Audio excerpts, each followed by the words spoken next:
فرمایا یہ وہ لوگ ہیں جو نماز کو کھڑا کرنے کے حق ادا کرتے ہیں، جیسا کہ نماز کو قائم کرنا چاہیے اس طرح قائم کرتے ہیں، وہ یؤتون الزکوٰۃ، اور زکوٰۃ بھی ادا کرتے ہیں، وہ یطیعون اللہ و رسولہ، اور ہمیشہ اللہ اور اس کی رسول کی اطاعت پر کاربند رہتے ہیں، پابندی سے اللہ اور اس کے رسول کی اطاعت کرتے ہیں۔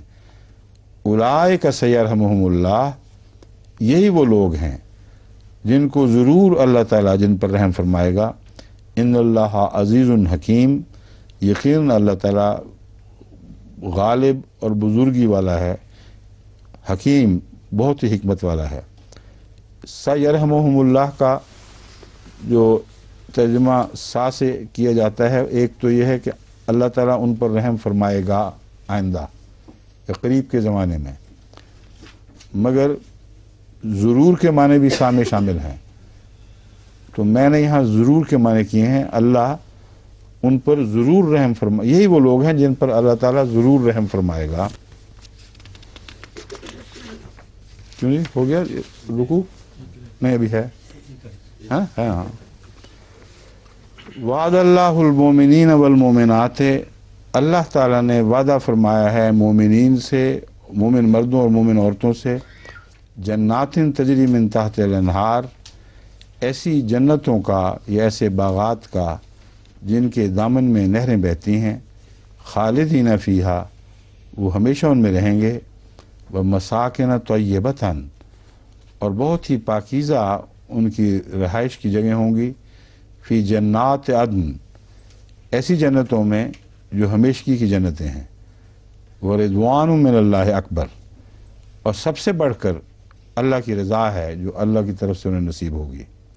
ذالک هو الفوز العظیم، یہ بہت ہی بڑی کامیابی ہے۔ اب ایک دو باتیں جو پیچھے رہ گئی تھی کرنے والی وہ اب کر لیتے ہیں، چند منٹ ہیں ابھی، یہاں سے کل انشاءاللہ نئی تلاوت، ٹھیک ہے۔ ایک تو میں نے مواطن کے متعلق پوچھا تھا، میں نے کہا مواطن سے مراد یہ بھی ہو سکتی ہے کہ مختلف قبائل کے جو علاقے تھے ان کو موطن کہا گیا ہو، اور بہت سے ایسے موطن جن پر پہلے اسلام کو غلبہ نہیں تھا، حضرت صلی اللہ علیہ وسلم کو ان پر غلبے کی خوشخبری دی گئی ہو۔ دوسرا، میدان جنگ کے لیے بھی موطن کا لفظ استعمال ہوتا ہے۔ میں نے ان سے مجید عامر صاحب سے کہا تھا کہ پتہ کریں کہ قرآنی استعمال کی وجہ سے ڈکشنریوں میں یہ موطن کا معنی راہ پا گیا ہے، یا اس سے پہلے عرب محاورے میں، عرب شعراء کے کلام میں بھی موطن کا لفظ میدان جنگ کے لیے ملتا ہے۔ تو انہوں نے تلاش کر کے اس کو نکالا ہے، کس ڈکشنری کے حوالے سے میں بھی بتاتا ہوں، لسان العرب۔